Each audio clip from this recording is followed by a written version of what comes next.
ദൃശ്യം ആദ്യം മമ്മൂക്കേനെ ആയിരുന്നു അല്ലെ ഉദ്ദേശിച്ചിരുന്നത്. ഞാൻ ഒന്ന് രണ്ട് സ്റ്റോറി ഇത് ചെയ്തപ്പോഴൊക്കെ ഞാൻ അദ്ദേഹത്തിന്റെ അടുത്ത് ചെന്നിരുന്നു. അപ്പൊ പല കാരണങ്ങളുണ്ട് അദ്ദേഹത്തിന് ചെയ്യാൻ പറ്റിയില്ല. അപ്പൊ നല്ലൊരു കഥ വന്നാൽ, അദ്ദേഹത്തിന് പറ്റുന്ന കഥ വന്നാൽ ഞാൻ ഇനി അപ്രോച്ച് ചെയ്യും. ഡെഫിനറ്റ്ലി, ഒരു സംശയം. ഏത് മൂവി സാറിന്റെ ഇറങ്ങിയാലും ദൃശ്യം പോലെയുള്ള സിനിമകളിലൊക്കെ ഒരു ഏരിയ ഉണ്ടാവും. കാരണം വെച്ച് കഴിഞ്ഞാൽ കുറച്ച് ഇമോഷൻസും കുറച്ച് ആൾക്കാരെ അറ്റാച്ച് ചെയ്യിക്കാൻ, ഓഡിയൻസിലേക്ക് കണക്ട് ചെയ്യിക്കാനൊക്കെ നമുക്ക് കുറച്ച് ടൈം വേണം. ഒത്തിരി പ്രതീക്ഷ വരരുത്. പ്രതീക്ഷ വന്നാൽ നിങ്ങൾ ഡിസപ്പോയിന്റഡ് ആവും. എനിക്കതിനകത്തൊന്നും ചെയ്യാൻ പറ്റത്തില്ല. അത്രേ ഉള്ളൂ. ഏതൊരു വ്യക്തിക്കും എൻ്റെ സിനിമയെക്കുറിച്ച് അഭിപ്രായം പറയാം. ഇതൊരു ഇന്ത്യ മഹാരാജ്യം, ആർക്കും അവരുടെ അഭിപ്രായം പറയാം. റിവ്യൂവേഴ്സ് ഞാൻ അവർക്കൊന്നും അഗനിസ്റ്റ് ഒന്നുമല്ല. എനിക്ക് എൻ്റെ ഒരു സിനിമ ഇത് ചെയ്തു, എൻ്റെ വീട്ടിൽ തന്നെ റിവ്യൂവേഴ്സ് ഉണ്ട്. എൻ്റെ മക്കൾ എൻ്റെ മുഖത്ത് നോക്കി പറയും. എൻ്റെ കൂടെയുള്ളവർ റിവ്യൂവേഴ്സ് ഉണ്ട്. അവരെൻ്റെ ഫ്രണ്ട്സ് ഇത് ചെയ്ത് പറയും. അപ്പോൾ പിന്നെ പുറത്തുനിന്ന് ഒരാൾ പറയുന്നില്ല തന്നെ. പക്ഷെ ഇത്രയേ ഉള്ളൂ. ആ പറയുന്നതിൻ്റെ പർപ്പസ് എന്താണ്? ജെന്യുവൻ ആയിട്ട് പറയുന്നതാണോ? ചിലർ കുറ്റം പറയാൻ വേണ്ടി പറയും.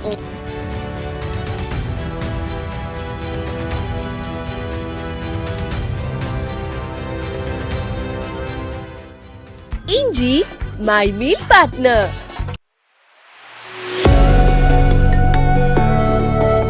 സാറിന് ഇപ്പൊ ഏറ്റവും കൂടുതൽ ചെറിയ കൊച്ചു മൂവീസ് ചെയ്യണം എന്ന് ആഗ്രഹമുണ്ട്, അല്ലെങ്കിൽ വേറെ ടേസ്റ്റ് ഓഫ് അല്ലെങ്കിൽ വേറെ ജോണേഴ്സ് പിടിക്കണം എന്നൊക്കെ ആഗ്രഹമുള്ള വ്യക്തിയാണ്. പക്ഷെ അൾട്ടിമേറ്റ് എല്ലാവരും കമ്പയർ ചെയ്യുന്നത് ദൃശ്യം വെച്ചാണ്. ദൃശ്യം ഇത്രയും വലിയ ഹിറ്റ്, ഇത്രയും ഇത്. അപ്പൊ ഏത് മൂവി സാറിന്റെ ഇറങ്ങിയാലും ദൃശ്യം അതിലേക്കൊരു ബാക്കിലേക്ക് പോവുകയാണ് എല്ലാവരും. ഇപ്പം ഈ മിറാഷ് ഇറങ്ങിയപ്പോഴും ചിലവര് കമ്പയർ ചെയ്യുന്നുണ്ട്, ദൃശ്യത്തിന്റെ അങ്ങനെ ആയില്ല, അല്ലെങ്കിൽ അതുപോലെയാണ്. അപ്പൊ അത് ഇപ്പോഴും നിലനിൽക്കുകയാണ്. സാറിന്റെ ഇപ്പൊ അടുത്ത മൂവീസ് ഇറങ്ങുകയും എല്ലാവരും ബാക്ക് ടു ദൃശ്യത്തിലേക്കാണ് പോകുന്നത്. അത് എത്രത്തോളം സാറിനെ അല്ലെങ്കിൽ എന്താ പറയാ ഒരു ടെൻഷൻ ഉണ്ടാക്കിയിട്ടുണ്ടെങ്കിൽ, അല്ലെങ്കിൽ എന്തിനാണ് അത്രയും കമ്പാരിസൺ അങ്ങനെ തോന്നിയിട്ടുണ്ടോ? അത് ഞാൻ ആദ്യമൊക്കെ സർപ്രൈസ് ആയി. കാരണം വെച്ചാൽ ഇത് അറ്റ്ലീസ്റ്റ് ഇതൊരു ത്രില്ലർ ആണല്ലോ. അതുകൊണ്ട് പിന്നെ കമ്പയർ ചെയ്യുന്ന നമുക്ക് മനസ്സിലാക്കാം. ലൈഫ് ഓഫ് ജോസൂട്ടി വരെ പറയുന്നുണ്ട്. അത് കഴിഞ്ഞപ്പോ ദൃശ്യം പോലെ ആയില്ല. അപ്പൊ പിന്നെ അവർക്ക് അതെങ്ങനെ ശരിയാവും? ദൃശ്യവും ലൈഫ് ഓഫ് ജോസൂട്ടിയും രണ്ട് ടൈപ്പ് പടമല്ലേ. അപ്പം ഓഡിയൻസ് എന്തുകൊണ്ട് അങ്ങനെ ചിന്തിക്കുന്നു എന്നുള്ളത് എനിക്കറിയില്ല. ഇപ്പോൾ ഓക്കെ, ചില ഡയറക്ടേഴ്സിന്, ഇപ്പം ഞാനും ചില അങ്ങനെ ഡയറക്ടർ, പണ്ട് സ്പീൽബർഗിന്റെ ചില പടങ്ങൾ കണ്ട് ഭയങ്കര എക്സൈറ്റഡ് ആയിട്ട് അദ്ദേഹം ടെർമിനൽ എന്ന് പറഞ്ഞൊരു പടം ചെയ്തു. നല്ല സിനിമയാണത്. അപ്പോൾ പെട്ടെന്ന് ഞാൻ ആലോചിച്ചു, മറ്റേതിൻ്റെ എഫക്റ്റ് കിട്ടില്ല. പിന്നെ പെട്ടെന്ന് ഞാൻ ആലോചിച്ചു, അതെങ്ങനെ കിട്ടും? ടെർമിനൽ വേറെ ടൈപ്പ് സബ്ജക്റ്റ് അല്ലേ. ഞാനങ്ങനെ ചിന്തിച്ചെടുത്തു. ചിലർ ഓഡിയൻസ് വളരെ റോ ആയിട്ടുള്ള ഓഡിയൻസിന് അതൊന്നും ചിന്തിക്കേണ്ട ആവശ്യമില്ല. അവർക്ക് ഞാൻ മെമ്മറൈസ് ചെയ്തു, ദൃശ്യം ചെയ്തു, ആ കിട്ടിയ എഫക്റ്റ് എൻ്റെ എല്ലാ സിനിമകളിൽ നിന്ന് കിട്ടണമെന്ന് അവർ ആഗ്രഹിക്കുന്നു. അതിന് എനിക്ക് അവരെ കുറ്റം പറയാൻ പറ്റത്തില്ല. അങ്ങനെ ചെയ്യരുതെന്ന് പറയും. ഇപ്പോൾ ദൃശ്യം 3 ഞാനിപ്പം ഇന്റർവ്യൂലൊക്കെ പറഞ്ഞു, ഒത്തിരി പ്രതീക്ഷ വരരുത്. പ്രതീക്ഷ വന്നാൽ നിങ്ങൾ ഡിസപ്പോയിന്റഡ് ആവും. എനിക്കതിനകത്തൊന്നും ചെയ്യാൻ പറ്റത്തില്ല. അത്രേ ഉള്ളൂ. അപ്പം മിറാഷ് എന്ന് പറയുന്ന സിനിമയുടെ ഈ പറഞ്ഞതുപോലെ ആർക്കെങ്കിലും അഭിപ്രായ വ്യത്യാസം ഉണ്ടെങ്കിൽ അത് അവർ ഈ പറഞ്ഞതുപോലെ അവർ ദൃശ്യം വെച്ച് കമ്പയർ ചെയ്യാനോ അങ്ങനെയൊക്കെ പോയാൽ അഭിപ്രായ വ്യത്യാസം ഉണ്ടാവും. എന്നാൽ ഒത്തിരി ആൾക്കാർ പറയുന്നുണ്ട്. ഇപ്പോൾ ഒരു ഫാമിലി സാധാ ഓഡിയൻസ്, എന്നെ സർപ്രൈസ് ചെയ്ത സ്ത്രീകളൊക്കെ ഭയങ്കര നല്ലതായിട്ട് ഇഷ്ടപ്പെടുന്നുണ്ട്. ഒത്തിരി പേര് പറഞ്ഞു ഭയങ്കര രസമായിരുന്നു, ഞങ്ങൾ പ്രതീക്ഷയില്ല, അതങ്ങനെയാണ്, ട്വിസ്റ്റ് കിട്ടി, അതും കിട്ടി. ഒരു 100 പേര് സിനിമ കണ്ടാൽ ചിലപ്പോൾ 100 രീതിയിലായിരിക്കും അത് എക്സ്പീരിയൻസ് ചെയ്യുന്നത്. മനസ്സിലായോ? പിന്നെ ഓരോരുത്തർ വിളിച്ചിട്ട്, ഇനി രസവഞ്ചന നമ്മൾ ഈ ചിലർ വിളിച്ചിട്ട് പറയും, സാറേ അവിടെ ഇങ്ങനെ ഒരു പ്രശ്നം ഉണ്ടായിരുന്നു, അത് അങ്ങനെ ചെയ്യരുതായിരുന്നു. ചിലർ അപ്പോൾ വേറെ കുറച്ചുപേർ വിളിച്ചിട്ട് പറയും, ചെയ്തത് വളരെ നന്നായി, അത് ഞങ്ങൾക്ക് ഇങ്ങനെ ചെയ്ത്. അപ്പൊ അങ്ങനെ 100 പേര് 100 അഭിപ്രായം മനസ്സിൽ നമുക്ക് സിനിമ മാറ്റാൻ പറ്റത്തില്ല. അപ്പം നമ്മള് നമ്മുടെ ഒരു ട്രാക്കിലൂടെ അതങ്ങ് കഥ പറഞ്ഞു പോകുന്നു. അതെ. ഇപ്പൊ സാർ നേരത്തെ റിവ്യൂസ് അല്ലെങ്കിൽ അതിനെ കുറിച്ച് സംസാരിച്ചോണ്ട് ഞാൻ ചോദിക്കാം, സാർ ഇങ്ങനെ സാറിന്റെ മൂവീസ് ഇറങ്ങുമ്പോൾ റിവ്യൂസ് കേൾക്കാറുണ്ടോ? അല്ലെങ്കിൽ അങ്ങനെ പറയുന്ന കുറച്ച് വിഭാഗം അല്ലെങ്കിൽ യൂട്യൂബേഴ്സ് നമ്മുടെ ഇടയിലുണ്ട്. അപ്പം അത് കേൾക്കാറുണ്ടോ? അതിനെ എങ്ങനെയാണ് സാറിന്റെ ഒരു ജഡ്ജ്മെന്റ്? ഞാൻ ഒരു ഏതൊരു വ്യക്തിക്കും എൻ്റെ സിനിമയെ കുറിച്ച് അഭിപ്രായം പറയാം. ഇതൊരു ഇന്ത്യ മഹാരാജ്യം, ആർക്കും അവരുടെ അഭിപ്രായം പറയാം. റിവ്യൂവേഴ്സ് ഞാൻ അവർക്കൊന്നും അഗനിസ്റ്റ് ഒന്നുമല്ല. എനിക്ക് എൻ്റെ ഒരു സിനിമ ഇത് ചെയ്തു, എൻ്റെ വീട്ടിൽ തന്നെ റിവ്യൂവേഴ്സ് ഉണ്ട്. എൻ്റെ മക്കൾ എൻ്റെ മുഖത്ത് നോക്കി പറയും. എൻ്റെ കൂടെയുള്ളവർ റിവ്യൂവേഴ്സ് ഉണ്ട്. അവരെൻ്റെ ഫ്രണ്ട്സ് ഇത് ചെയ്ത് പറയും. അപ്പോൾ പിന്നെ പുറത്തുനിന്ന് ഒരാൾ പറയുന്നില്ല തന്നെ. പക്ഷെ ഇത്രയേ ഉള്ളൂ. ആ പറയുന്നതിൻ്റെ പർപ്പസ് എന്താണ്? ജെന്യുവൻ ആയിട്ട് പറയുന്നതാണോ? ചിലർ കുറ്റം പറയാൻ വേണ്ടി പറയും. നമുക്കിപ്പോൾ നമ്മൾ ഇപ്പോൾ ഒത്തിരി റിവ്യൂവേഴ്സ് ഉണ്ട്. നമുക്ക് ആ റിവ്യൂവറെ കാണുമ്പോൾ അറിയാം. അല്ലെങ്കിൽ അവർ ഇപ്പോൾ ഒരു പടം കൊണ്ട് നമുക്ക് പറയാൻ പറ്റത്തില്ല. അവരൊരു കുറേ പടങ്ങൾ ചെയ്യുന്ന പാറ്റേൺ എടുത്തു കഴിഞ്ഞാൽ നമുക്കറിയാം ഇത് ജെന്യുവൻ ആയിട്ട് പറയുന്നതാണെന്ന്.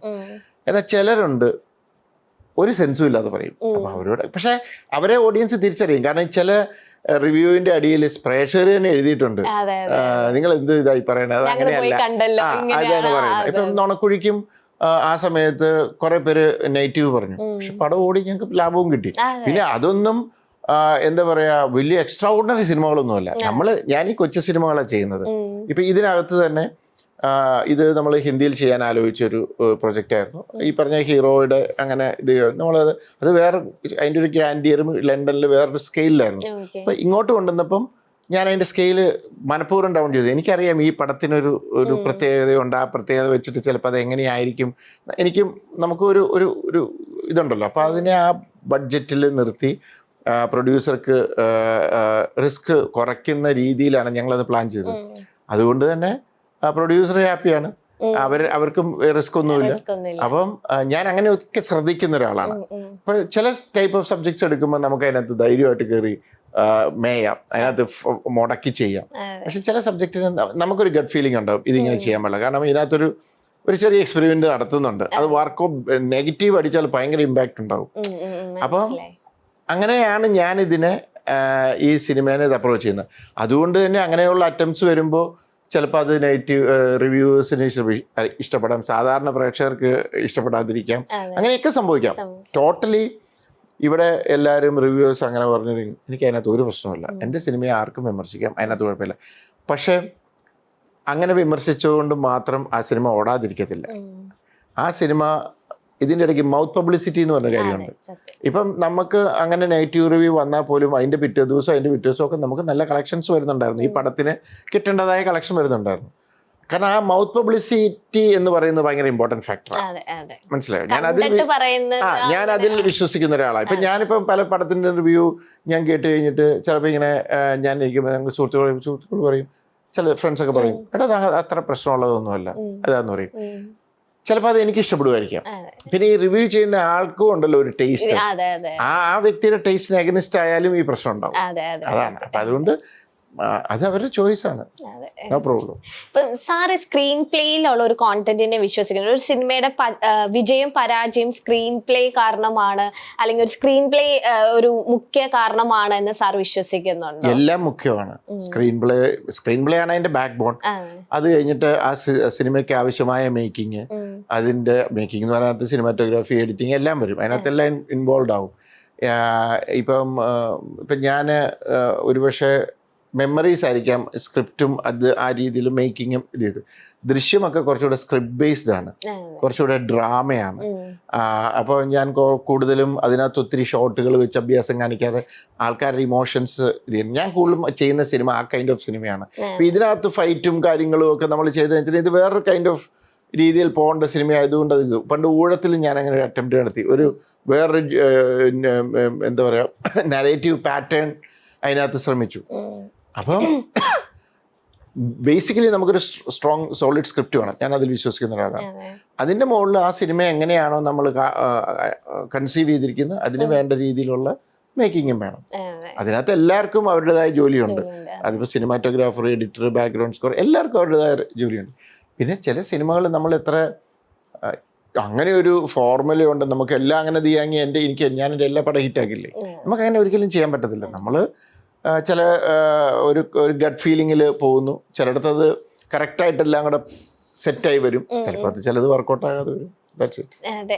ഇപ്പം എന്തായിരുന്നു മെമ്മറീസ് എടുത്തോ? ഇപ്പൊ മെമ്മറീസ് ഇപ്പൊ സാറിനോട് ഒരു ക്വസ്റ്റ്യൻ ചോദിക്കുകയാണ്, സാറ് ചെയ്തേക്കണ ഏതൊക്കെ മൂവീസാണ് സാറിന് ത്രില്ലർ ആയിട്ട് തോന്നിക്കും? പ്രേക്ഷകരോട് ചോദിക്കുമ്പോൾ ചിലപ്പോൾ ഊഴം പറയും, അവര് ബാക്കി മൂവീസ് ഒക്കെ സാറിന് ഇതെല്ലാം ത്രില്ലറാണ്, ആക്ഷൻ ത്രില്ലർ എന്ന് പറയും, അല്ലെങ്കിൽ ഇമോഷണൽ ത്രില്ലർ, അല്ലെങ്കിൽ ഫാമിലി ഡ്രാമ അങ്ങനെയൊക്കെ പറയും. പക്ഷെ സാറിനോട് ഒരു ക്വസ്റ്റ്യൻ ചോദിക്കുകയാണ്, സാറിന്റെ മൂവീസിൽ എത്ര മൂവീസ് ഉണ്ട് ത്രില്ലർ എന്ന് ചോദിച്ചാൽ സാറിന്റെ ആൻസർ? ഞാൻ ബേസിക്കലി ത്രില്ലറാന്ന് വിശ്വസിക്കുന്നത്, പ്യൂർലി ഒരു ത്രില്ലർ സിനിമകളാണെന്ന് വിശ്വസിക്കുന്നത് മെമ്മറീസും ഇപ്പം ഈ പരിചയ മിറാഷുമാണ്. പിന്നെ 12th മാൻ ആക്ച്വലി ത്രില്ലറല്ല, ഒരു മിസ്റ്ററി മൂവിയാണ്. നമ്മുടെ പഴയ അഗതാ ക്രിസ്റ്റിയുടെയൊക്കെ പോലത്തെ ഒരു ഹൂഡണിറ്റ് എന്നൊക്കെ പറയുന്ന ഒരു മിസ്റ്ററി മൂവിയാണ്. ഊഴം ഒരു ആക്ഷൻ പടമാണ്, പക്ഷെ അതിനെ ആൾക്കാർ ആക്ഷൻ ത്രില്ലർ എന്ന് വിളിക്കുന്നത് എനിക്കറിയില്ല. ദൃശ്യത്തിൽ ഞാനൊരു ഫാമിലി ഡ്രാമ ആയിട്ടാക്കിയത്, കാരണം 2 ഫാമിലി ആയിട്ടുള്ളൂ, പക്ഷെ അതിനെ ഫാമിലി ത്രില്ലർ എന്നാക്കിയത്. അതുകൊണ്ട് എൻ്റെ കാഴ്ചപ്പാടിൽ മെമ്മറീസും ഇതുമാണ് ഞാൻ ചെയ്തിരിക്കുന്ന ത്രില്ലേഴ്സ്.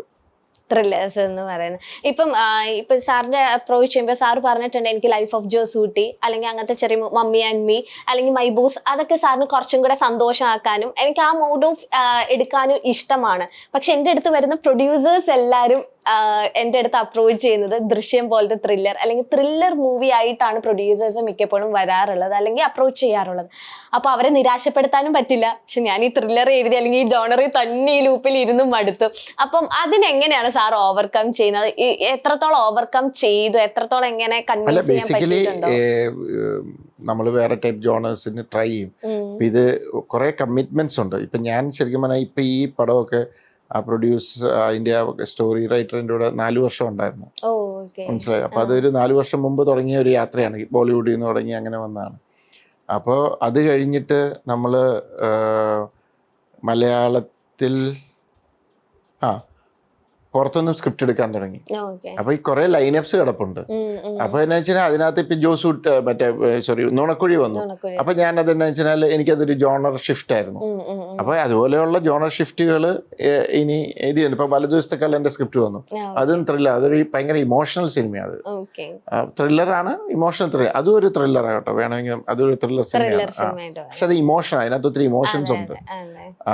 ഇതേപോലെ ഭയങ്കര ആക്ഷനും ഫൈറ്റും ഇതുമല്ല. അത് വേറൊരു മൂഡാണ്. പിന്നെ വരുന്നത് ഫഹദ് ഫാസിലിന്റെ ഒരു ഇതാണ്.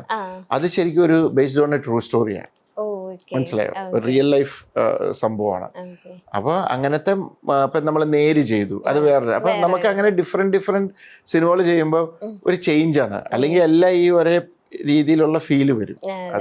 അല്ല ഇപ്പോഴും പ്രൊഡ്യൂസേഴ്സ് വരുന്നത് ജിത്തു സാറിന്റെ അടുത്തേക്ക് വരുന്നത്. പക്ഷെ ഇപ്പൊ അല്ല ഞാൻ പറഞ്ഞ, അത് നേരത്തെ വന്നതിന്റെ ആഫ്റ്റർ എഫക്ട്സ് നടന്നുകൊണ്ടിരിക്കുന്നത്. ഇപ്പൊ ഞാൻ അവിടെ ഒരു വരുമ്പോൾ പറയുന്നുണ്ട് നമുക്കൊരു വേറെ പാറ്റേൺ ഇത് ചെയ്യാന്ന് പറഞ്ഞാൽ അവർക്ക് കഥ ഇഷ്ടപ്പെട്ടവർക്ക് ഓക്കെയാണ്. ഇപ്പൊ ഞാൻ ഫഹദ് ഫാസിലിന്റെ പ്രോജക്ട് E4 എന്റർടൈൻമെന്റ്സ്, അവരൊക്കെ കഥ കേട്ടപ്പോഴേ, അത് മറ്റേ നേരിന്റെ റൈറ്ററിന്റെയാണ്. അപ്പൊ അവർ കഥ കേട്ടപ്പോഴേ അവർക്ക് ഇഷ്ടപ്പെട്ടു, ഫഹദിനും ഇഷ്ടപ്പെട്ടു. It's based on A true story. അപ്പം അങ്ങനത്തെ നല്ല സംഭവങ്ങൾ വരുമ്പോൾ ഇപ്പൊ പ്രൊഡ്യൂസേഴ്സ് തയ്യാറാകുന്നുണ്ട്. കാരണം സിനിമയും മാറി. ഇപ്പൊ അങ്ങനെ ഇന്ന സിനിമ വേണമെന്നൊന്നുമില്ല. ഏത് ജോണർ ആണേലും അത് നന്നായിട്ട് പറഞ്ഞു കഴിഞ്ഞാൽ അത് ഓടും. ഇപ്പൊ നമ്മളിപ്പോ ഇവിടെ എന്തെല്ലാം ഇപ്പൊ ലോക എന്ന് പറയുന്ന സിനിമ ഓടി, ഉടനെ എല്ലാവരും ഇനി സൂപ്പർ ഹീറോ എന്നും പറഞ്ഞ് ഇറങ്ങരുത്. ഞാനത് ഇന്നാള് പറഞ്ഞു. എല്ലാവരുടെയിലും എന്താണോ സബ്ജക്റ്റ് ഉള്ളത് അത് നല്ല രീതിയിൽ സ്ക്രീൻ പ്ലേ ചെയ്ത് നല്ല രീതിയിൽ അത് പ്രസന്റ് ചെയ്താൽ ഓഡിയൻസ് സ്വീകരിക്കും. അപ്പൊ എല്ലാ തരവും അവരുടെ മുന്നിലേക്ക് എല്ലാ ജോണേഴ്സും വേണം. ഇപ്പം ഒരു സമയത്തുണ്ടായിരുന്നു ഹ്യൂമർ തന്നെ, കുറച്ച് കഴിഞ്ഞപ്പോൾ ആൾക്കാർ മടുക്കാൻ തുടങ്ങി. അപ്പൊ അങ്ങനെ വ്യത്യസ്തമായ ജോണേഴ്സ് ശരിക്കും നമുക്ക് പ്രേക്ഷകർക്ക് മുമ്പിൽ കൊടുത്താൽ അവർ തിയേറ്ററിലും കറക്റ്റായിട്ട് വരും, വന്നുകൊണ്ടിരിക്കും. കാരണം ഞാൻ എക്സ്പീരിയൻസ് ചെയ്തൊരു കാര്യം, എൻ്റെ ബ്രദറൊക്കെ പറഞ്ഞു, ഞാനും എക്സ്പീരിയൻസ് ചെയ്തിട്ടുള്ള, നമ്മളൊരു സ്ഥിരമായിട്ട് തിയേറ്ററിൽ സിനിമ കാണാൻ പോകുന്നത് എല്ലാ ആഴ്ചയിലും. അപ്പോൾ 1-2 ആഴ്ച അടുപ്പിച്ച് പോയാൽ അടുത്ത ആഴ്ച നമുക്ക് പോകാനുള്ള ഒരു ഇതുണ്ടാവും. ഇതിങ്ങനെ പോയിക്കൊണ്ടിരിക്കുമ്പോൾ ഈ തിയേറ്ററിൽ പോയി അവസാനം നമുക്ക് നല്ല പ്രൊഡക്റ്റ് കിട്ടുന്നില്ല, നമ്മളിങ്ങനെ മടുപ്പ് തോന്നി തുടങ്ങി, നമ്മളിതങ്ങ് നിർത്തിക്കഴിഞ്ഞാൽ നമ്മളിപ്പോൾ ഒരു 3-4 ആഴ്ച അല്ലെങ്കിൽ ഒരു മാസം സിനിമയ്ക്ക് പോയില്ലെന്നോർത്തു, പിന്നെ നമുക്ക് പോയില്ലെങ്കിലും കുഴപ്പമില്ലെന്നാവും. അപ്പൊ ശരിക്കും നല്ല നല്ല സിനിമകൾ തിയേറ്ററിൽ വന്നുകൊണ്ടിരുന്ന ആൾക്കാരെ അട്രാക്ട് ചെയ്ത് അവർ തിയേറ്ററിൽ വന്നാൽ അവർ പിന്നെയും വന്നുകൊണ്ടിരിക്കും.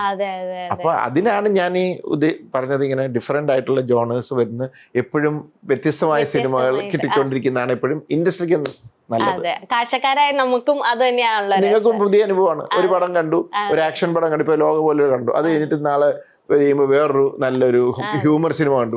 അപ്പൊ ആ ചേഞ്ചസ് നിങ്ങൾക്കും ഇഷ്ടം. മെമ്മറീസ് ആണ് സാറിനോട് എപ്പോഴും ചോദിക്കും, സാറിന്റെ ഫേവറേറ്റ് അല്ലെ, വൺ ഓഫ് ദ ഫേവറേറ്റ് എന്ന് പറയുന്നത്? എനിക്ക് എല്ലാം ഫേവറേറ്റ്സ് ആണ്. അതെ, മെമ്മറീസ് ആണ് കുറച്ചും കൂടെ മുന്നിൽ നിൽക്കുന്നതെന്ന് കേട്ടിട്ടുണ്ട്. അപ്പൊ ഈ ഒരു പ്ലോട്ടിലേക്ക് ആദ്യം തന്നെ രാജുവേട്ടനെ തന്നെയാണോ ഫിക്സ് ആക്കിയത്? കങ്കാരുവിന്റെ സെറ്റിലാണ് രാജുവേട്ടനെ സ്റ്റോറി പറയാൻ പോയെന്ന് ഞാൻ കേട്ടിട്ടുണ്ടായിരുന്നു. അപ്പം രാജുവേട്ടൻ അദ്ദേഹത്തിനോട് കഥ പറഞ്ഞു. ഞാൻ അന്ന് സ്ക്രിപ്റ്റ് എഴുതിയിട്ടില്ല, ഞാനൊരു സ്ക്രീൻ പ്ലേ വെച്ചിട്ടാണ് പറഞ്ഞത്. അന്നേരം രാജു അത് ഭയങ്കര ഇൻട്രസ്റ്റിംഗ് ആയിട്ട് പറഞ്ഞു, എഴുതിയിട്ട് വരാൻ പറഞ്ഞു. അത് കഴിഞ്ഞിട്ട് ഞാൻ സ്ക്രിപ്റ്റ് ചെയ്യുമായത്. ഇപ്പം ആ സമയം ആ മൂവി ചെയ്യുമ്പോഴത്തേനും സാറിന്റെ ബാക്കി മൂവീസ് ഇപ്പൊ ഡിറ്റക്റ്റീവ് തൊട്ട് എടുത്ത് നോക്കുകയാണെങ്കിൽ പല ജോണേഴ്സിലുള്ള മൂവീസ് ആണ് ചെയ്തിരിക്കുന്നത് സാറ്. സോറി ഒന്നിനോടൊന്ന് മാച്ച് ആകാത്ത രീതിയിലുള്ള ജോണേഴ്സ് എന്ന് വെച്ചാൽ ഭയങ്കര വേരിയേഷൻ ആണ് ഓരോരോ മൂവീസും എടുത്തു നോക്കുമ്പോൾ. അപ്പൊ അതുകൊണ്ട് തന്നെയാണോ രാജുവേട്ടൻ സാറിനെ അത് ഓക്കെ പറയാനുള്ള കാരണം, അല്ലെങ്കിൽ റൈറ്റർ എന്ന നിലയിൽ എന്തുകൊണ്ടായിരിക്കും അത് സ്ക്രിപ്റ്റ് കേട്ടപ്പോൾ തന്നെ ഓക്കെ പറയാനുള്ള ചിന്തിച്ചിട്ടുണ്ടോ? സ്ക്രീൻ പ്ലേ ഇഷ്ടപ്പെട്ടതുകൊണ്ടായിരിക്കും. അതിന്റെ ഞാനത് എങ്ങനെയാണ് ഞാനത് കൺസീവ് ചെയ്തിരിക്കുന്നതെന്ന് ഞാനത് എക്സ്പ്ലെയിൻ ചെയ്തപ്പം അതിന്റെ ഒരു മൂഡും ഒക്കെ മനസ്സിലായപ്പോൾ പുള്ളിക്ക് അത് കൺവിൻസിങ്. ഒരാൾക്ക് ഒരു ഇത് കൺവിൻസിങ് ആകുമ്പോൾ ഇപ്പൊ ഞാൻ മിറാഷ് എന്ന് പറയുന്ന സിനിമ ഒരു തോട്ട് പറഞ്ഞപ്പം എന്നോട് ആസിഫ് ചോദിച്ചു കഴിഞ്ഞാൽ ചേട്ടാ അതിന്റെ ഒരു ഞാൻ തോട്ട് എന്ന് പറഞ്ഞാൽ അതിനകത്തെ പ്രത്യേകത എന്താന്ന് ഞാൻ പറഞ്ഞു.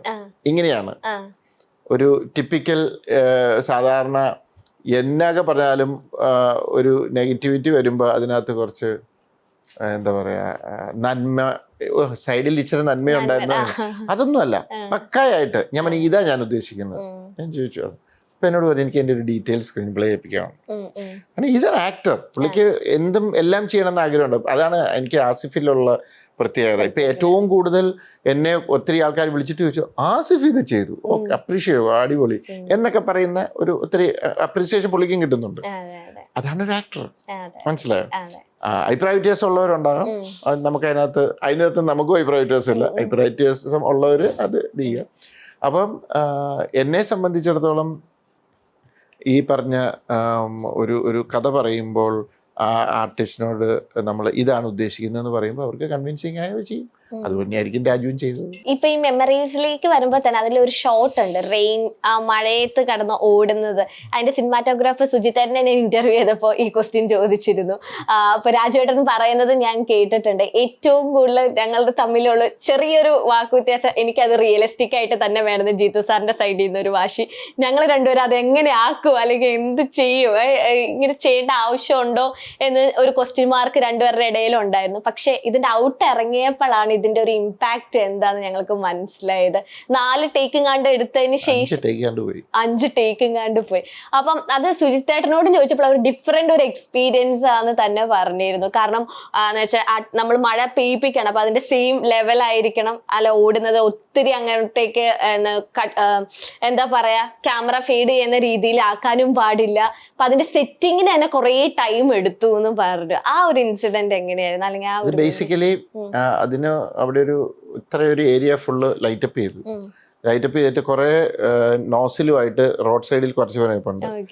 ഫ്രണ്ടിൽ ഒരു ചെറിയ ആപ്പേ അല്ല, കുറച്ചുകൂടെ ഒരു അതുപോലത്തെ വെച്ചൊരു വലിയ വണ്ടി. ആ വണ്ടിയിൽ ജിബ് കയറ്റി വെച്ചിട്ട് സൈഡിൽ കൂടെയാണ് ഓടുന്നത്. അപ്പൊ ജിബ് ഇങ്ങനെ പോകും. ഇവിടെ വേറൊരു വണ്ടിയുണ്ട്, അത് വാട്ടർ ടാങ്ക് ഉള്ളതില് ആൾക്കാര് വേറൊരു നോസിലും വെച്ചേക്കുക. അപ്പൊ ഇത് ഓടി ഇവിടുന്ന് ജിബ് ഇങ്ങനെ നീണ്ടു നിൽക്കുക. ഇതിന്റെ പുറകിൽ ഈ ഇതുമുണ്ട്, വാട്ടർ ടാങ്ക് ഉള്ളത്. ഈ സൈഡിൽ കൂടെയാണ് ഓടുന്നത്, പ്രൊഫൈൽ ഷോട്ടാ. അപ്പൊ അതങ്ങനെ പോകുമ്പോൾ ഉള്ള പ്രശ്നം വെച്ചാൽ അപ്പൊ ഈ ഫ്രണ്ടിൽ ഓടുന്ന വണ്ടിയുടെ ഡ്രൈവർ സ്പീഡ് കുറയ്ക്കുമ്പോൾ ഇത് പെട്ടെന്ന് ചവിട്ടിയാൽ ഇത് വന്ന് ഇടിച്ചു കയറും. അപ്പം ക്യാമറ ഇടയ്ക്കിടയ്ക്ക് പാൻ ചെയ്ത് പിടിക്കാൻ നോക്കുന്നുണ്ടെങ്കിലും എല്ലാം ടൈമിങ് വെച്ചിട്ട് ശരിയാകുന്നില്ല. ഫ്രണ്ടിൽ ഓടുന്ന ഒരു ആക്ഷൻ ഒരു ഫൈറ്റർ ആയിരുന്നു പുള്ളി. ഒരു 2-3 ടേക്ക് കഴിഞ്ഞപ്പോൾ ഛർദ്ദിച്ചു. അപ്പോൾ രാജു എന്നോട് വന്നിട്ട് ജിത്തു നമുക്ക് പല ഓടുന്നു, കാലിന്റെ ഷോട്ട്, കൈയുടെ ഷോട്ട്, അല്ലെങ്കിൽ ഫേസിന്റെ ഷോട്ട്. അപ്പൊ എന്നാ വെച്ചാൽ അതൊരു ശരിക്കുള്ള ഒരു ഓട്ടം, അയാളെ ശരിക്കും ഓടിയതാന്നൊരു ഫീൽ ഓഡിയൻസിന് കിട്ടത്തില്ല. അതൊരു കട്ട് ഷോട്ട്സ് വരുമ്പോൾ അതിന്റെ ഭംഗി പോകും. ചിലരുടെ സ്പീഡ് കൂട്ടായിരിക്കും, പക്ഷെ അപ്പൊ ഞാൻ പറഞ്ഞില്ല അതിന്റെ അയാളുടെ ഒരു എഫേർട്ട് ഉണ്ടല്ലോ അതിന്. അപ്പൊ ഞാൻ ഇതിന്റെ പ്രശ്നം നോക്കിയിട്ട് മനസ്സിലാകുന്നില്ല. അപ്പോഴാണ് എനിക്ക് മനസ്സിലായൊരു കാര്യം, ഈ ഫ്രണ്ടിൽ ഓടിക്കുന്ന ആ വണ്ടിയുടെ ഡ്രൈവർ പുള്ളി ഒരു സിനിമാക്കാരനൊന്നുമല്ല, പുള്ളിക്ക് ഇതിന്റെ ഇതറിയില്ല. പുള്ളി ഇടയ്ക്ക് ആക്സലേഷൻ കൊടുക്കും, അപ്പൊ ഇത് വണ്ടി ഇങ്ങനെ അങ്ങ് നീളും, പിന്നെ സ്പീഡ് കൂടുകയെന്ന് മനസ്സിലാവും, പുള്ളി അങ്ങ് വിടും. അപ്പൊ വണ്ടി ഇങ്ങോട്ട് ഇങ്ങനെയാവും. അപ്പൊ ഇതനുസരിച്ചിട്ട് അതിന്റെ ഒരു ടൈമിങ് ശരിയാകുന്നില്ല. അവസാനം ലാസ്റ്റ് നേരം വെളുക്കാറായി. അവസാനം എനിക്ക് വേണമെങ്കിൽ സങ്കടവും വരുന്നുണ്ട്. അപ്പൊ ഞാൻ നേരെ കയറിയിട്ടുണ്ട്. അപ്പൊ എനിക്ക് അതിന്റെ പ്രോബ്ലം മനസ്സിലായി. ഞാൻ നേരെ കയറിയിട്ട് ചെരുപ്പ് ഊരിയിട്ടിട്ട് ഞാൻ ഓടിക്കാന്ന് പറഞ്ഞു ഞാൻ കയറി വണ്ടി എടുത്ത് ഞാനിങ്ങനെ തള്ളവിരൽ മാത്രം പെഡലയിൽ വെച്ചിട്ട് ഇങ്ങനെ ഒരു ഞാൻ പുറകിലത്തെ വണ്ടിക്ക് ടാങ്കർ വണ്ടിക്കാരനോട് പറഞ്ഞു ഇതാണ് കിലോമീറ്റർ സ്പീഡ് ഞാൻ മെയിൻറ്റെയിൻ ചെയ്യുന്നത്, നിങ്ങളും അത് മെയിൻറ്റെയിൻ ചെയ്യണം. എന്നിട്ട് ഞാൻ ആ തള്ളവിരൽ ഇങ്ങനെ വെച്ചിട്ട് ഞാൻ ഈ കിലോമീറ്റർ സ്പീഡിൽ ഇത് നോക്കുന്നുണ്ട്. ഇവിടെ റിയർ വ്യൂ മിററിൽ എനിക്ക് ജിബിൽ നിൽക്കുന്ന ക്യാമറ കാണാം. അപ്പൊ ഞങ്ങൾ ഇവിടുന്ന് ഇങ്ങനെ വന്നു കഴിയുമ്പോഴാണ് ഇവിടുന്ന് ഇവർ വന്ന് ഓടി ജോയിൻ ചെയ്യുന്നത്. അവിടെ തൊട്ട് ഞാനിങ്ങനെ നോക്കുമ്പോൾ അവിടുന്ന് അവർ കമ്മ്യൂണിക്കേറ്റ് ചെയ്യുന്നുണ്ട്. ഈ 30-ലോ 40-ലോ എന്തോ ഞാൻ ഫിക്സ് ചെയ്ത് ഇതില് അതിൽ തന്നെ പോവാണ്. അപ്പം ഇടയ്ക്ക് എവിടെയെങ്കിലും ഇവർ ഓടിച്ച് കയറി വരുവാണെങ്കിൽ ക്യാമറ ഒന്ന് പാൻ ചെയ്ത് പിടിക്കും, അത് അവർ മാനേജ് ചെയ്യും. അപ്പൊ ആ ഫ്രണ്ടിലത്തെ വണ്ടി ആ സ്റ്റഡി ഇത് മെയിൻറ്റെയിൻ ചെയ്ത് പോയി. ഇടയ്ക്ക് ഞാൻ നോക്കി കഴിഞ്ഞപ്പം രാജു ഇച്ചിരി കൂടുതൽ മറ്റേ കയറി വരുന്നത് കണ്ടപ്പോൾ ഞാൻ കുറയ്ക്കുവാണേലും പെട്ടെന്ന് കുറയ്ക്കരുത്, കുറച്ച് കൊണ്ടുവരണം. അത് കഴിയുമ്പം ഗെയിൻ ഇത് ചെയ്യാൻ തോന്നുമ്പോൾ കുറേശ്ശെ കൂട്ടിക്കൊണ്ടുവരണം. ഇത് പുള്ളിക്ക് അറിയില്ലായിരുന്നു. പുള്ളി പെട്ടെന്ന് ഇത് ചെയ്യും, അങ്ങനെ ചെയ്തപ്പോ ഷോട്ട് ഓക്കെ. അത് ഓക്കെ കിട്ടിക്കഴിഞ്ഞ് ആ ഒരു സ്ക്രീമിംഗ് ഉണ്ടല്ലോ അവിടെ കിടന്നത്, ആ സ്ക്രീമിംഗ് കൂടെ കഴിഞ്ഞപ്പോഴത്തേക്കും നേരം വെളുത്തു. അത് ഭയങ്കര സന്തോഷമായിരുന്നു. കാരണം ഒരു വാട്ടർ ടാങ്കും അതും വെച്ച് ഫുൾ സെറ്റപ്പ്. എനിക്ക് വേണ്ട 12 മണിക്കാണ്ട് തുടങ്ങിയതാ, തീരുന്നപ്പോ 5 മണിയായി. എനിക്ക് ആ എഫേർട്ടിന്റെ ആയിരിക്കും ഇപ്പോഴും ആൾക്കാര് മെമ്മറീസ് എന്ന് പറയുമ്പോ ആ ഒരു സീൻ എല്ലാരും പറയും. കാരണം അത് എന്റെ ഒരു ആഗ്രഹം എന്ന് വെച്ചാല് അയാളത് ശരിക്കും ഓടി തളരുന്ന വരണം, അപ്പോഴേ അതിന്റെ ഒരു ഭംഗി കിട്ടും. ഓക്കെ, ഈ സിനിമയ്ക്ക് ഓരോ ഭാഷ ഉണ്ടെന്ന് വിശ്വസിക്കുന്ന കൂട്ടത്തിലാണോ? കാരണം സാറിന്റെ ഓരോ മൂവീസ് എടുത്ത് നോക്കുമ്പോൾ സാറിൻ്റെതായ ഒരു വേ ഓഫ് ഒരു ലാംഗ്വേജ് ആ സിനിമയിൽ പ്രൊഡ്യൂസ് ചെയ്യുന്നുണ്ട്. എനിക്കൊന്നും സഭ്യത ഭാഷ അധികം ഒന്നും സാറിന്റെ മൂവീസിൽ അസഭ്യം അധികം ഒന്നും ഞാൻ കേട്ടിട്ടില്ല. അല്ലെങ്കിൽ ഇപ്പത്തെ ഒരു ന്യൂ ജനറേഷൻ ട്രാക്ക് പിടിക്കാൻ, അല്ലെങ്കിൽ എന്താ പറയാ നമ്മൾ പറയത്തില്ലേ ഇപ്പത്തെ യങ്സ്റ്റേഴ്സിനെ കൂടെ ഒന്ന് സൂചിപ്പിക്കാൻ, അല്ലെങ്കിൽ അങ്ങനത്തെ രീതിയിലുള്ള ഒരു ലാംഗ്വേജ് അല്ലെങ്കിൽ ഭാഷ സാറിന്റെ മൂവീസിൽ ഞാൻ കാണൽ കുറവാണ്. അല്ല, എല്ലാവർക്കും ഓരോ ടൈപ്പ് ഓഫ് ഇതുണ്ടല്ലോ. എന്നെ സംബന്ധിച്ചോളം എന്റെ സിനിമ ഞാൻ ആഗ്രഹിക്കുന്ന ഫാമിലി ആയിട്ട് വന്ന് കാണണം എന്നുള്ളതാണ്. അപ്പം ഞാൻ അതുകൊണ്ട് എപ്പോഴും അത് ശ്രദ്ധിക്കാറുണ്ട്. പക്ഷെ അസഭ്യമല്ലെങ്കിലും ചില ദ്വയാർത്ഥമുള്ള കുറച്ച് ഡയലോഗ്സ് വന്നൊരു സിനിമയായിരുന്നു ലൈഫ് ഓഫ് ജോസൂട്ടി. അതിനകത്ത് 1-2 പേര് എന്നോട് പറഞ്ഞു, എടാ ഞങ്ങൾ ഇറങ്ങിപ്പോയപ്പോൾ ഫാമിലി ഇങ്ങനെ വെച്ചു ജിത്തു ജോസഫിന്റെ പടത്തിൽ ഇങ്ങനെയൊക്കെ പറഞ്ഞു എന്ന് പറഞ്ഞപ്പോൾ എനിക്ക് മനസ്സിലായി ഓഡിയൻസ് എന്നെ എങ്ങനെയാ കാണുന്നത്. അപ്പൊ ഞാനോർത്ത് ഓക്കെ, അവരെ ഇപ്പം ഞാൻ ചിന്തിക്കുന്നത് ഞാൻ എൻ്റെ വൈഫും പിള്ളേരുമായിട്ട് സിനിമ കാണുമ്പോൾ ഞങ്ങൾക്ക് എല്ലാവർക്കും കംഫർട്ടബിൾ ആയിട്ട് ഇരുന്ന് കാണാൻ പറ്റണം. ഇപ്പം കാലം മാറി കുറച്ചുകൂടെയൊക്കെ പേരൻസ് പിള്ളേരുമായിട്ട് കുറച്ചുകൂടെയൊക്കെ ഒന്നിച്ചിരുന്ന് ഇപ്പൊ ഒരു ചെറിയൊരു ഇറോട്ടിക് ആണെങ്കിലും അവർ കാണാൻ കുഴപ്പമില്ല. പണ്ടെന്നൊക്കെ പറയുമ്പോൾ അത്രയും പോലും പറ്റത്തില്ല, അങ്ങനത്തെ ഒരു കാലഘട്ടം. അല്ല, അതാ പറഞ്ഞേ, അതുണ്ട്. അപ്പൊ ഞാന് അങ്ങനെയുള്ള കാര്യത്തിൽ വളരെ ഞാൻ കെയർഫുൾ ആണ്. അധികം ഇത് പ്രത്യേകിച്ച് ഈയിടെ ഒരു പടം ഞാൻ ചെയ്തു നേരെ, അതിനകത്ത് ഒരു റേപ്പ് സീനുണ്ട്. ഞാൻ ഏറ്റവും ബുദ്ധിമുട്ടി ഷോട്ട് എടുത്തൊരു ഇതാണ്. കാരണം എനിക്ക് ആ റേപ്പ് ഒഴിവാക്കാൻ പറ്റത്തില്ല. ആ റേപ്പിൽ ആ പെൺകുട്ടി നമുക്ക് സിംബോളിക്കലായിട്ട് വേണേ അത് അങ്ങനെ റേപ്പ് നടന്നു എന്ന് കാണിക്കാം. പക്ഷെ അതിനകത്ത് വെച്ചാൽ ആ പെൺകുട്ടി ഇയാളുടെ മുഖത്ത് തൊടണം, അപ്പം നമുക്കത് കാണിച്ചേ പറ്റൂ. എന്നാൽ അത് ഓഡിയൻസിന് അരോചകമായി തോന്നുകയും ചെയ്യാൻ പാടില്ല. അപ്പം ഞാൻ എൻ്റെ സിനിമ പ്രിൻസിപ്പിൾസിലെ ചില കാര്യങ്ങളാണ്, അത് ഞാനത് ഫോളോ ചെയ്യുന്നു. എപ്പോഴും എല്ലാ മൂവീസിലും അങ്ങനെ, കാരണം അത് എനിക്കത് പ്രശ്നമാണ്. ഇപ്പൊ ഞാനൊരു എക്സാമ്പിൾ പറയാം. ഒരാള് ക്ലോസറ്റിൽ ഇരുന്നുകൊണ്ട് ഡയലോഗ് പറയുന്ന ഞാൻ ഷൂട്ട് ചെയ്യല്ല, കാരണം എനിക്കത് കാണുമ്പോൾ ഏതാണ്ട് പോലെ. പക്ഷെ എന്നിരുത്തി മറ്റുള്ളവർ ചെയ്ത് എല്ലാവർക്കും അവരുടെ സ്വാതന്ത്ര്യമുണ്ട്. എനിക്കത് കാണുമ്പോൾ ഏതാണ്ടായതുകൊണ്ട് ഞാനത് ചെയ്യുന്നില്ല. ഇതുപോലെ എല്ലാ ഡയറക്ടേഴ്സിനും കാണും ഓരോ അവരുടേതായ ഇത് കാണും. എന്റേത് ഇങ്ങനെയൊക്കെയാണ് ചില കാര്യങ്ങൾ, അയ്യോ അതുകൊണ്ട് ഞാനത് ഇങ്ങനെ ചെയ്യില്ല. നമ്മുടെ ബിഗ് ബോസ് കോntestant അർജുൻ ഉണ്ട്. അപ്പൊ സാറ് ബിഗ് ബോസിലേക്കുള്ള എൻട്രി എല്ലാം കഴിഞ്ഞിട്ട് ഇരിക്കുകയാണ് നമ്മുടെ മിറാഷ് എന്ന മൂവിക്ക് വേണ്ടി തന്നെ. അപ്പം അർജുൻ എങ്ങനെയാണ് അത് കാസ്റ്റിംഗിലേക്ക് വന്നത്, എങ്ങനെയാണ്? അല്ല, ഇത് അന്ന് ഞാൻ അവിടെ പോയപ്പം അവിടെ അവര് ചെറിയൊരു ഇത് ചെയ്തിരുന്നു, ഒരു സ്കിറ്റ് പോലെ ഒരു പരിപാടി ചെയ്തിരുന്നു.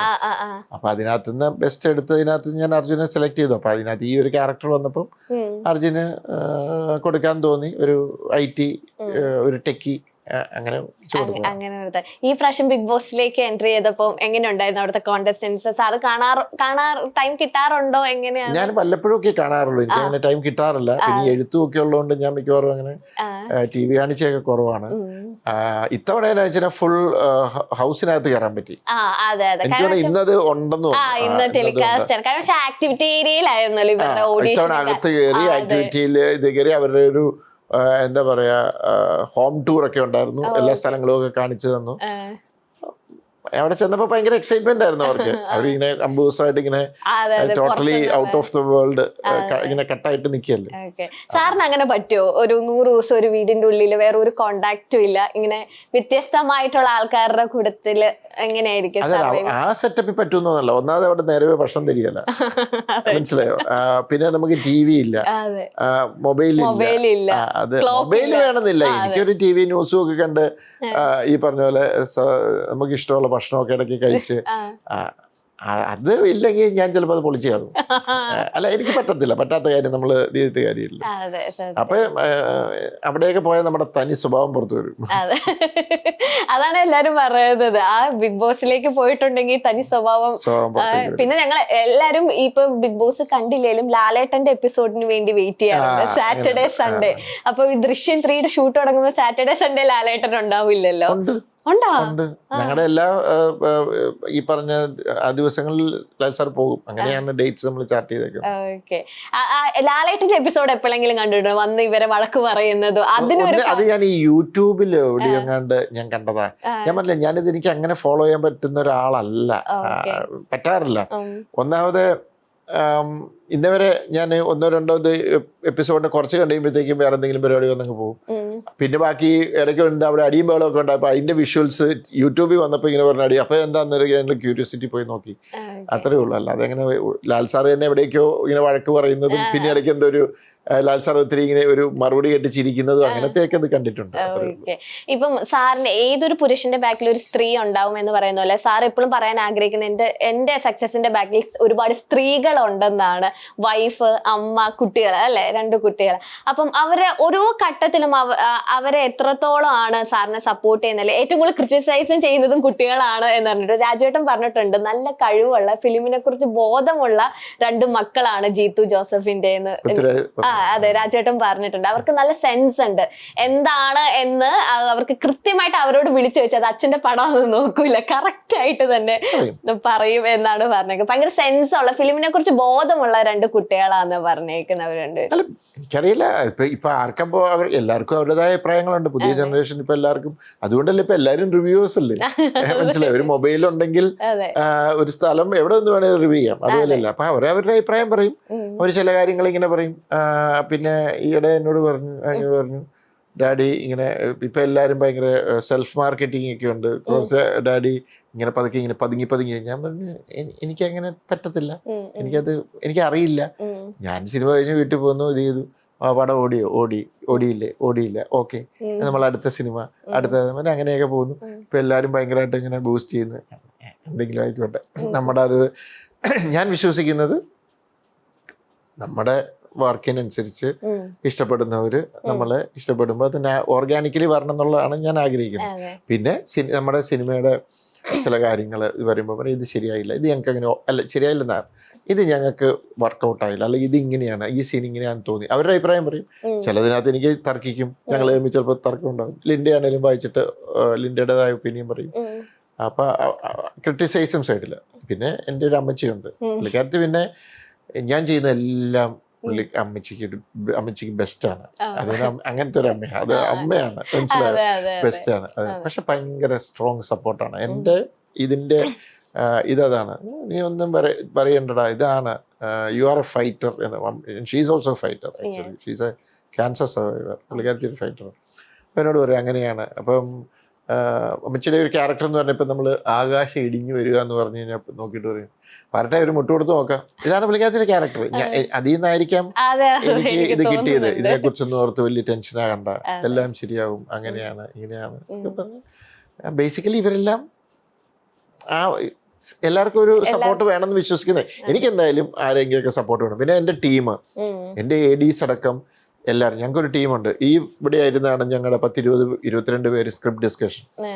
അവരുടെ അഭിപ്രായങ്ങൾ എല്ലാവരും തുറന്നു പറയും, അവർ മുഖത്ത് പറയും, ഇല്ല സാർ ആ ഏരിയ ഞങ്ങൾക്ക് ഇഷ്ടപ്പെട്ടിട്ടില്ല, എനിക്കിവിടെ ഇങ്ങനെ പ്രശ്നം. നമ്മൾ സ്ക്രിപ്റ്റ് വായിച്ചിട്ട് അവരോട് പറഞ്ഞത് നിങ്ങൾക്ക് എന്ത് തോന്നി അത് പറയണം എന്നാണ് പറയുന്നത്. അപ്പൊ അങ്ങനത്തെ ഡിസ്കഷൻ ഉണ്ട്. അതുകൊണ്ട് തന്നെയാണ് എനിക്ക് ഈ റിവ്യൂവേഴ്സ് ക്രിട്ടിസൈസ് ചെയ്യുമ്പോഴൊന്നും എനിക്കത് വലിയ പ്രശ്നമായിട്ട് തോന്നാത്ത. കാരണം ഞാനിത് നമ്മുടെ വീട്ടിലും നമ്മുടെ കൂടെ നിൽക്കുന്നവരും ഇത് നമുക്ക് ചെയ്യുന്നത് ഞാൻ എക്സ്പീരിയൻസ് ചെയ്യുന്ന ഒരാളാണ്. പിന്നെ ഞാൻ തന്നെ എപ്പോഴും പറയാറുണ്ട്, ഞാൻ എഴുതുന്ന എല്ലാം മഹത്തരമാണെന്നൊന്നും ഞാൻ വിശ്വസിക്കാറില്ല. ചിലത് ഒത്തു വരുന്നു, അതൊരു ദൈവാനുഗ്രഹം മാത്രമേ ഉള്ളൂ. ഇപ്പൊ മെമ്മറീസിൽ പ്രിവ്യൂ കാണിച്ചപ്പോൾ സാർ സെലക്റ്റഡ് ആയിട്ട് കുറച്ച് ആൾക്കാരെ വിളിച്ച് പ്രിവ്യൂസ് കാണിക്കാറുണ്ട്. അപ്പൊ അങ്ങനെ പ്രിവ്യൂസ് കാണിച്ചപ്പോൾ അതിൽ ഒരാൾ പറഞ്ഞു ഇത് ആഡ് ചെയ്തിട്ടുണ്ടെങ്കിൽ അത് കുറച്ചും കൂടെ ഭംഗിയായിരിക്കും, അല്ലെങ്കിൽ അതെന്ത്. അപ്പൊ 3 ദിവസമുള്ളൂ റിലീസ് ആകാനായിട്ട്, പക്ഷെ സാർ അത് ഷൂട്ട് ചെയ്യിപ്പിച്ചു. അത് ഷൂട്ട് ചെയ്യേണ്ടതല്ലായിരുന്നു, ആവശ്യമൊന്നുമില്ല. അതിന് വെച്ചാൽ ലാസ്റ്റ് അതിനകത്ത് ശ്രീകുമാറിന്റെ ക്യാരക്ടറിന് അവസാനം വന്ന് ശ്രീകുമാറിന്റെ ക്യാരക്ടറിനെ റിവീൽ ചെയ്ത് കഴിഞ്ഞപ്പം പുള്ളി പെട്ടെന്ന് ചോദിച്ചു, ഇയാളിത് ഇവിടുന്ന് വന്നു, ഇയാളിത് വേറെ എവിടെയോ ഉണ്ടായിരുന്നെന്ന് ചോദിച്ചു. ഞാൻ പറഞ്ഞു, തുടക്കത്തിൽ നമ്മൾ കാണിച്ചില്ലായിരുന്നു ഇങ്ങനെ സൈഡിൽ ഇങ്ങനെ നിൽക്കുന്നത്. അയ്യോ അത് എനിക്ക് രജിസ്റ്റർ ആയില്ല കേട്ടോ, അത് അയാളോടെ ഉണ്ടെന്ന് എനിക്ക് മനസ്സിലായില്ല എന്ന് പറഞ്ഞു. അപ്പൊ എനിക്ക് അങ്ങനെ ഒരു അപകടം തോന്നി. കാരണം ശ്രീകുമാറിനെ നമ്മള് ഇതായിട്ട് കാണിച്ചില്ലായിരുന്നു. ശ്രീകുമാറിനെ റിവീൽ ചെയ്യുന്ന സമയത്ത് ഇത് ആരാന്ന് പെട്ടെന്ന് കമ്മ്യൂണിക്കേറ്റ് ചെയ്യില്ല. അപ്പൊ ഞാൻ അപ്പൊ തന്നെ എഡിറ്ററെ വിളിച്ചിട്ട് പറഞ്ഞു, ആ ഷോട്ട് പുള്ളി ഇങ്ങനെ പെട്ടെന്ന് ഇത് പറഞ്ഞു കഴിയുമ്പോഴത്തേക്കും പുള്ളി റിക്കളക്ട് ചെയ്യുന്ന പോലെ ആ പുള്ളി ബാക്ക്ഗ്രൗണ്ടിൽ നിൽക്കുന്ന ഷോട്ട് ഒന്ന് ഇട്ട് കൊടുത്തേക്കാൻ പറഞ്ഞു. അങ്ങനെ ഇട്ടു. ഇപ്പോഴും അങ്ങനെ ഓരോ മൂവീസ് ചെയ്യുമ്പോഴത്തേനും പ്രിവ്യൂസ് ഇങ്ങനെ സെലക്ടഡ് ആൾക്കാരെ വെച്ച് കാണിപ്പിക്കാറുണ്ടോ? അവരുടെ സജഷൻസ് എല്ലാ സിനിമയ്ക്കും കാണിക്കും. സമയം കിട്ടിയ എല്ലാ സിനിമയ്ക്കും കാണിക്കും. അത് കാണിച്ചു കഴിയുമ്പോ ഇത് ഇങ്ങനെയാണ്, അതങ്ങനെയാണ്, ഇതിങ്ങനെയാണ് എന്ന് പറഞ്ഞ് പല അഭിപ്രായങ്ങൾ എടുക്കും. അത് ഞാനെപ്പോഴും ചെയ്യും. ദൃശ്യം ആദ്യം മമ്മൂക്കേനെ ആയിരുന്നു അല്ലെ ഉദ്ദേശിച്ചിരുന്ന കാര്യങ്ങളൊക്കെ. മമ്മൂക്കേനെ വെച്ച് മൂവി ചെയ്യണമെന്ന് വളരെ ആഗ്രഹിക്കുന്ന ഒരു വ്യക്തിയാണ് സാറ്. ഓരോ പ്രാവശ്യം നിങ്ങളുടെ കണ്ടുമുട്ടയിലും നിങ്ങൾ തന്നെ പറയാറുള്ള ഒരു ആശയം കൂടിയാണ് അത്. ഇനി ദൃശ്യം 3ക്ക് ശേഷം മമ്മൂക്കയായിട്ട് നല്ല പ്രൊജക്ട് വന്നോ, നല്ല സ്റ്റോറിക്ക് വേണ്ടിയാണ് സാറ്. അതാണ് എനിക്കിപ്പം ഞാൻ 1-2 സ്റ്റോറി ഇത് ചെയ്തപ്പോഴൊക്കെ ഞാൻ അദ്ദേഹത്തിന്റെ അടുത്ത് ചെന്നിരുന്നു. അപ്പൊ പല കാരണങ്ങൾ കൊണ്ട് അദ്ദേഹത്തിന് ചെയ്യാൻ പറ്റിയില്ല. അപ്പൊ നല്ലൊരു കഥ വന്നാൽ, അദ്ദേഹത്തിന് പറ്റുന്ന കഥ വന്നാൽ ഞാൻ ഇനിയും അപ്രോച്ച് ചെയ്യും. ഡെഫിനറ്റ്ലി, ഒരു സംശയവും വേണ്ട. എനിക്ക് വലിയൊരു ആഗ്രഹമല്ല അദ്ദേഹത്തിൻ്റെ കൂടെ വർക്ക് ചെയ്യാൻ പറ്റുന്നത്. കാരണം എവിടെ വെച്ച് കണ്ടാലും വലിയ കാര്യമാണ്. എന്നാടാ എവിടെയോ ഒരു ഭയങ്കര ഒരു പടം എന്താ വർക്ക് ചെയ്യില്ല, ഒരു സ്നേഹവും ഒരു എന്നിട്ട് എന്താ അതിന്റെ കഥ എങ്ങനെ ചോദിക്കും. ഭയങ്കര ഇപ്പൊ ദൃശ്യം കഴിഞ്ഞപ്പോ ഇപ്പൊ തെലുങ്കു, കന്നഡ, അങ്ങനെ ഹിന്ദിയിലേക്കൊക്കെ സാറിനെ വിളിച്ചു. ഒരു പക്ഷേ സാറിന് അതൊക്കെ എടുക്കായിരുന്നു, വലിയൊരു ബ്രാൻഡ് ആക്കായിരുന്നു. കാരണം ഒരുപാട് ഓപ്പർച്യൂണിറ്റീസ് വന്നേക്കാണ്. അപ്പൊ എല്ലാവരും ഒരു മൂവി ഹിറ്റ് അടിച്ചിട്ടുണ്ടെങ്കിൽ ഹിന്ദിയിലേക്ക് പോവാം, അല്ലെങ്കിൽ ഷാരൂഖ് ഖാൻ, അങ്ങനെ ആ ഒരു ദൃശ്യം എന്ന മൂവിയുടെ ഇത് കടക്കത്തോടെ തെലുങ്കു, കന്നഡ, അങ്ങനെ ബിഗ് ബഡ്ജറ്റ് മൂവീസ് ഒക്കെ ചെയ്യാമായിരുന്നു സാറിന്. പക്ഷെ അതിലേക്കൊന്നും പോവാതെ ദൃശ്യം കഴിഞ്ഞതിന് ശേഷമാണ് എനിക്കൊന്ന് ലൈഫ് ഓഫ് ജോസൂട്ടി അല്ലേ അല്ല ആ കൊച്ചുപടം എന്നല്ല, നമ്മൾ ആ ഒരു വലിയൊരു ഹിറ്റിൽ നിൽക്കുമ്പോൾ ഒരു സിമ്പിൾ ഒരു ഫാമിലി മൂവീസ് ഭയങ്കര എന്താ പറയാ ഒരു ഇമോഷണൽ ആയിട്ട് കണക്ട് ചെയ്യുന്നത്. അപ്പൊ ആ തോട്ടൊക്കെ എങ്ങനെയാണ് സാറിന്? അത് ഈ പറഞ്ഞ പോലെ ഒന്ന് മാറണം, ഈ ത്രില്ലറിൽ നിന്ന് മാറണം എന്നുള്ള ഒരു ആഗ്രഹം കൊണ്ട് തന്നെ ഞാനതൊന്ന് മാറ്റിപ്പിടിച്ചത്. ഞാൻ പറഞ്ഞില്ല, എനിക്ക് പക്ഷെ വലിയ സിനിമ ചെയ്യണം എന്നുണ്ട്. ഞാൻ തെലുങ്ക് പടമൊക്കെ ആലോചിക്കുന്നുണ്ട്. അങ്ങനെ ഒരു ഇത് വന്നിട്ടുണ്ട്. വലിയ സിനിമ എന്ന് പറഞ്ഞാൽ അതിങ്ങനെ 2 വർഷം എന്താ പറയാ പ്രീ പ്രൊഡക്ഷൻ ചെയ്തിട്ട് ചെയ്യുന്ന കൈൻഡ് ഓഫ് അങ്ങനത്തെ സിനിമയല്ല. നമുക്ക് സ്ക്രിപ്റ്റ്, അത് അത്യാവശ്യം ഒരു ആക്ഷൻ സിനിമകളോ അങ്ങനത്തെ രീതിയിലുള്ള സിനിമകൾ. അപ്പം പക്ഷെ എനിക്കെപ്പോഴും ഭയങ്കര ഹെവി പ്രീ പ്രൊഡക്ഷൻ ചെയ്തിട്ട് ഒത്തിരി അങ്ങനെ ഒരു സിനിമയ്ക്ക് വേണ്ടിയിട്ട് അല്ലെങ്കിൽ ഒരു കഥയ്ക്ക് വേണ്ടിയിട്ട് 2-3 വർഷം സ്പെൻഡ് ചെയ്യുക എന്ന് പറഞ്ഞാൽ എൻ്റെ രീതി അങ്ങനെയല്ല. എനിക്ക് കഥ പറയാൻ ഇഷ്ടം, ഡിഫറെൻറ്റ് കഥകൾ. അപ്പോൾ ഇതിനെ ഒരു 50 ദിവസം 45 ദിവസം 50 ദിവസം കൊണ്ടൊക്കെ ചെയ്യുന്നൊരു പടം, അല്ല ഒരു 60 ദിവസം കൊണ്ട് ചെയ്യുന്നു.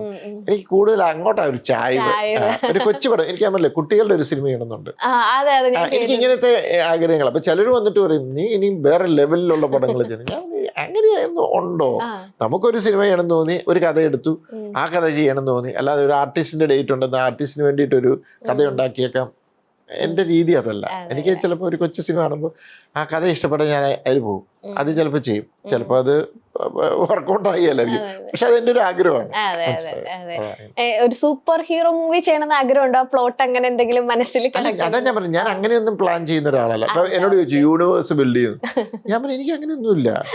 ഇപ്പൊ നാളെ ഒരു സിനിമ ചെയ്തു വരുമ്പോ അതിനകത്ത് എന്റെ സിനിമകളിലെ ക്യാരക്ടേഴ്സിനെ കൊണ്ടുവന്നാൽ അത് വേറൊരു അങ്ങനെ വന്നാൽ ചിലപ്പോൾ ഞാൻ ആലോചിക്കായിരിക്കും. അല്ലാതെ ഒരു യൂണിവേഴ്സൽ സിനിമ ചെയ്തേക്കാം, അല്ലെങ്കിൽ ഒരു സൂപ്പർ ഹീറോ ചെയ്തേക്കാം, അങ്ങനത്തെ ഒരു കൈൻഡ് ഓഫ് ചിന്താഗതി അല്ല എൻ്റെ.